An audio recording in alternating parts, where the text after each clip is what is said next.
ہماری نظر میں حضرت حسین رضی اللہ تعالی عنہ کا قتل کربلا میں یہ تاریخ کا بدترین ظلم، اس لیے بدترین ظلم کہ آپ غیر مسلموں کے ہاتھوں شہید نہیں ہوئے، بلکہ ان لوگوں کے ہاتھوں شہید ہوئے جو اپنے آپ کو مسلمان کہتے تھے، اور مسلمانوں کی قیادت اس وقت ان کے ہاتھ میں تھی،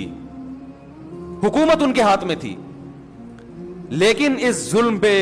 اہل سنت والجماعت کے ہاں جو سنی ہیں ان کے چاروں مکاتب فکر کے ہاں نہ رونے پیٹنے کی اجازت، نہ نوحہ کرنے کی اجازت، اور نہ میرے بھائی ماتم کرنے کی اجازت۔ میرے بھائی آپ لوگ اللہ کا واسطہ محرم میں مرثیے نہ لگائیں۔ ہر گاڑی میں کوئی نوحہ چل رہا ہے، کوئی شیعہ ہے تو ٹھیک ہے وہ کرے، سنیوں پہ یہ کام زیب نہیں دیتا، کیونکہ یہ منافقت ہے، پتہ ہی نہیں چل رہا آپ ادھر ہو یا آپ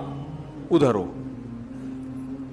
آپ کا مسلک کہیں نہیں پتا چل رہا ہمیں، ایک مسلک کو فالو کرو۔